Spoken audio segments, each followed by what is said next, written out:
Hey guys, this is Trevor Ling with Peak Potential Physiotherapy and Wellness. Just coming live here to review one of our blog posts from this week. Again, we are located here in Collierville, Tennessee. I've been in practice for over 10 years now, and our blog post this week that I wanted to review was the 6 bone building exercises to prevent osteoporosis and maintain independence. Hopefully I got my setup here right, because I moved to a different location so I could show you all the 6 exercises. So first, just to kind of review what is osteoporosis. People always think about their grandmother or someone that frail older person who they don't want to fall down and break a hip. So that is perfectly normal of what we have in our head. But what osteoporosis is, it's basically a disease. It's called the silent disease, because what it is a bone disease that basically makes our bones more brittle and more able to be fractured easily. So if you do fall, you are more liable to have a fracture. So what we're trying to accomplish here is how you can prevent that from occurring and be able to stay independent as you're doing it. Now, osteoporosis can start even as early as in your 30s, so a lot of our clientele are already within that range. Our peak bone density occurs around the age of 35. So it's something that anyone could be susceptible to. And yes, there are risk factors like your genetics, your age, but there's also things that you can affect. Your activity level, the type of workouts that you do, also your diet and supplements. I think one of our other blog posts from this week was talking about, or is talking about, the type of diet that you can do to increase your bone density. I'm going to link to both of those blogs underneath the video here. So it's not just age and genetics that you have to deal with. It's also things about your activity level. And what you have to do with your exercises is do what's called weight-bearing exercise. What that means is basically your feet or your hands need to be on the ground. So I'm going to go through what we have found to be the best exercises for that. Physical therapists are definitely qualified and the best qualified to take you through those type of exercises, as well as the progression to those exercises. So it means basically your hands or your feet are on the ground, and you also can be lifting heavier weights too. So it doesn't mean that you're just sitting and doing these exercises without any resistance. Pardon the phones and all that. We are still running the business right now. So just to go over them briefly, and then I'll demonstrate them. The 6 exercises are the wall push-up, wall squats, and 3-way stars or squats. We'll go over that, as well as the 4th one is back extensions, hands and knees reaching, as well as bridging. So I'll show you kind of progressions to all of those as we go on. So the first is the wall push-up, and it's not just that you're pushing through your hands, but it's also the pressure of your feet against the floor as well. So you're getting the pressure through your forearms and those bones, which is needed. The reason for that is that your forearm bones are very susceptible to breaks and fractures when you fall. So as far as the wall push-up, we'll see if I can stay in the picture with this. So hands against the wall, you want them about shoulder height. You keep your feet on the ground, you try to stay as level as possible. Hopefully y'all can continue being able to hear me. What you're going to do is lower down and then press back up. Now what you can do to make it harder is come down further, or you could use a counter or a bed add something that's lower. If it's too hard, then you come up a little closer and you make smaller movements. Okay? And you go through different sets of those. We usually like to say you want to go until you feel tiredness or fatigue. You'll feel that fatigue across your chest, across your shoulders.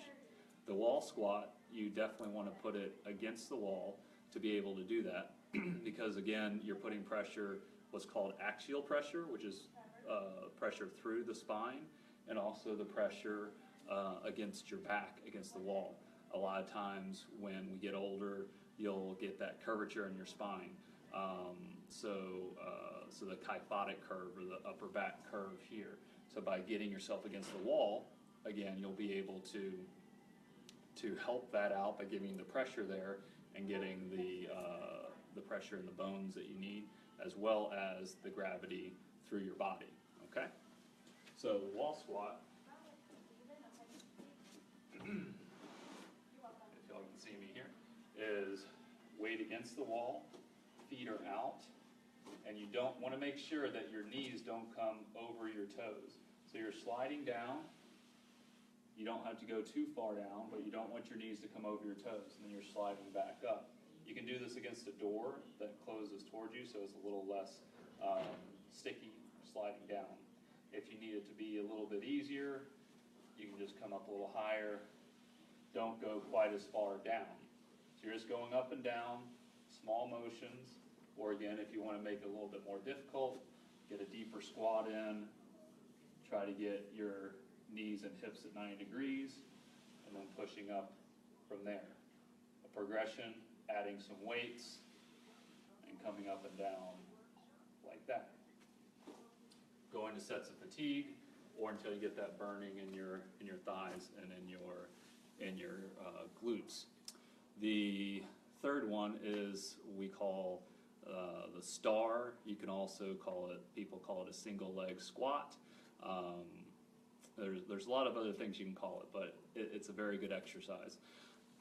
You can just imagine a star on the floor, and what you're going to do, let's get back so you can kind of see what I'm doing, is you keep everything kind of set in your core. That's something we can go over in the future, but you just keep everything tight in the core, and you're picking one leg. You're coming out, and you can touch by doing this, and then you come out to the side, and you come back.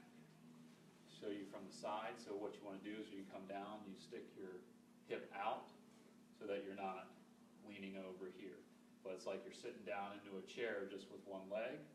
Come out to the side and touch, and come back and touch. If you want to make it harder, is then you're going to do that without touching your heel. So you can go down, it's also called a pistol squat. You can see my balance is not the greatest either, and coming back like that. So that's the three-way toe touch, or you can also call that a single leg squat or a pistol squat, whatever you have seen it before.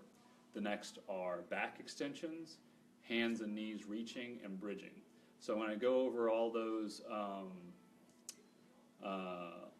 in sequence on the mat over there, again, I'll show you some progressions. Hopefully y'all can hear me. If you can't hear me, definitely, or if you can't hear me, let me know that so I can make sure I have the setup better next time. All right, so back extensions. You do this on a mat. You might want to put a pillow underneath your hips, and you're just coming up and almost doing a Superman, but lifting up, doing back extensions. Again, your pressure is into the floor, so you're doing weight-bearing exercise. You're also putting that pressure through your spine, which is another susceptible area for fracture or compression fractures. So back extensions, back up like that. You can also add in legs, but that's going to be progression from, or part of the next exercise too. But just back extensions, coming up, extending like that. If you're over a pillow, then you'll have a little bit more range of motion that you can come up when you're doing those. If your arms are bothering you, you can keep them here, and support your head at the same time. The hands, hand and knee reaching, opposite arm, opposite leg. We also call them bird dogs. You want to keep your core nice and tight when you're doing this. The other thing you can think of is when you're doing it is make sure your spine stays straight and doesn't wobble back and forth. See if I can get straight for you so you can see. Out. Out. And you're trying to keep everything nice and stable within your core as you're doing that. So you're weight bearing through your hands and through your legs at the same time while getting the support in your core. Bridges are pretty simple, basically just lifting your bottom up, but you can make that tougher if you are specific on which muscles you're trying to tighten. So a bridge, a regular bridge is simple. You tighten your buttock muscles, your glute muscles as you bring up, and you hold, so you're putting pressure through your feet as well as your upper back, which is again a weight-bearing exercise to help increase the bone strength. So we're coming up and down, going to until you get tired or fatigued. To make it tougher, you can cross the leg over, and you can do a single leg bridge. When you come up, you can also hold it so you feel the glutes tighten. You want to try not to feel your hamstrings turn on if you can, but feel the glutes tighten and come up and down that way. Another progression you can do is have the leg out straight and try to push up through that right leg as well. So those are all progressions of the last 3 exercises.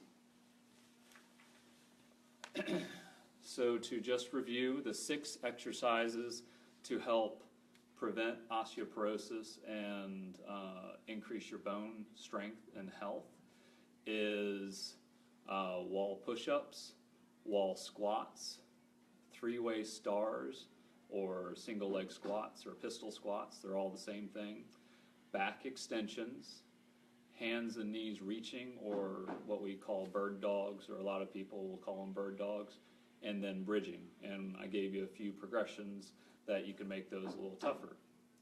So if you have any questions, please don't hesitate to comment below and we can go over those, and we will be back with you next week and going over some more tips.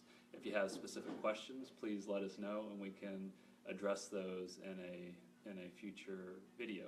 Thank you.